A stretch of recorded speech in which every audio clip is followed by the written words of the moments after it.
नमस्कार, आप देख रहे हैं हल्ला बोल टीवी। मैं हूं असद अली। अजीत पवार की प्लेन क्रैश में मौत की खबर सामने आने के बाद आखिर राजद सुप्रीमो लालू प्रसाद यादव को कौन सी बात पता चली है जिनकी वजह से उन्होंने उच्च स्तरीय जांच की मांग कर डाली है। आइए इस पूरे मामले को विस्तार से समझते हैं हल्ला बोल टीवी के संपादक दीपक शर्मा से। देखिए, लालू प्रसाद यादव ने एक ट्वीट किया है जी। राजद सुप्रीमो लालू प्रसाद यादव ने ट्वीट करके महाराष्ट्र के उप मुख्यमंत्री अजीत पवार के प्लेन क्रैश होने की घटना पर शोक संवेदना जताई है जी। और पीड़ित परिवार जो उनके परिजन हैं उनको ईश्वर से प्रार्थना की है कि इस दुख की घड़ी में उनको शक्ति दे जी। लेकिन साथ ही साथ उन्होंने यह भी मांग कर दी है कि इस पूरी घटना की उच्च स्तरीय जांच कराई जाए और इसके बाद एक नई चर्चा शुरू हो गई है। क्या लालू प्रसाद यादव को यह शक है कि यह दुर्घटना नहीं साजिश है और क्या वे इस दृष्टिकोण से जांच की मांग कर रहे हैं? और उन्होंने देखिए, आज जो महाराष्ट्र के उप मुख्यमंत्री अजीत पवार की बारामती में प्राइवेट फ्लाइट जो क्रैश होने में मौत हुई है, इसमें कुल 6 लोग सवार थे।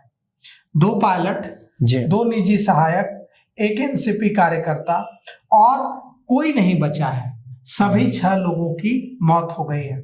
हादसा लैंडिंग के दौरान हुआ और जो खबर आ रही है उसके मुताबिक फ्यूल टैंक ब्लास्ट हो गया और सभी जितने भी लोग उसमें सवार थे, अजीत पवार समेत सारे लोग की मौत हो गई। अजीत पवार की उम्र 66 वर्ष है, 66 वर्ष थी और वे 40 वर्षों से राजनीति में, महाराष्ट्र की राजनीति में मजबूती से सक्रिय थे। जी।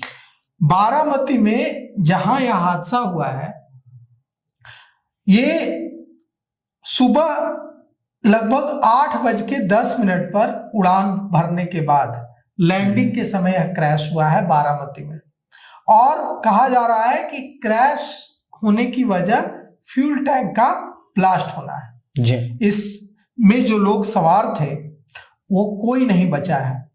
फ्लाइट में 2 पायलट, 2 निजी सहायक, 1 एनसीपी कार्यकर्ता थे। हम उनके नाम भी आपको बताते हैं। अजीत पवार थे, विदीप जाधव, पिंकी माली, कैप्टन सुमित कुमार और कैप्टन सांभवी पाठक।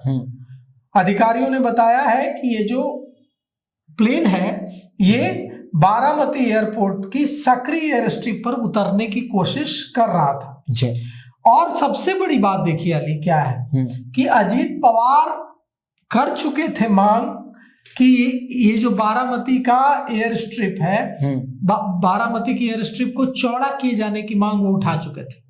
अच्छा। खुद कई बार कि इस तरह की घटना यहाँ हो सकती है, इसलिए बारामती का जो एयर स्ट्रिप है इसको चौड़ा किया जाए, लेकिन उस पर काम नहीं हुआ और आज वहीं उनकी जान चली गई। जो विमान है जो दुर्घटनाग्रस्त हुआ है वो लियर जेट 45 है और इसका रजिस्ट्रेशन VTSSK था।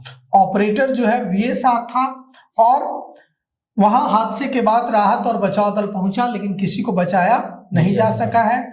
और पूरे महाराष्ट्र में और पूरे देश में जो अजीत पवार को मानने और अजीत पवार को जानने वाले लोग थे, वो उनमें शोक की लहर है। अजीत पवार दिग्गज नेता शरद पवार के भतीजे हैं। बाद में उन्होंने अपनी नई पार्टी बना ली और अभी वे एनडीए सरकार जो है उसमें उप मुख्यमंत्री थे। तो यह जो है लालू प्रसाद यादव ने उच्च स्तरीय जांच की मांग की है और देखिए उच्च स्तरीय जांच तो होगी ही। प्लेन क्रैश हुआ है तो उच्च स्तरीय जांच तो होगी ही। देखिए जांच में क्या कुछ निकलकर सामने आता है। जी। तो सुना आपने किस तरह से अजीत पवार की प्लेन हादसे में मौत हो गई है, जिसके बाद से लालू प्रसाद यादव ने उच्च स्तरीय जांच की मांग कर डाली है। तो इस पूरे मामले पर आपकी क्या राय है? अपनी राय कमेंट्स बॉक्स में जरूर दें। तो फिलहाल इस पेशकश में इतना ही। आगे की खबरों के लिए बने रहे हल्ला बोल टीवी के साथ। धन्यवाद।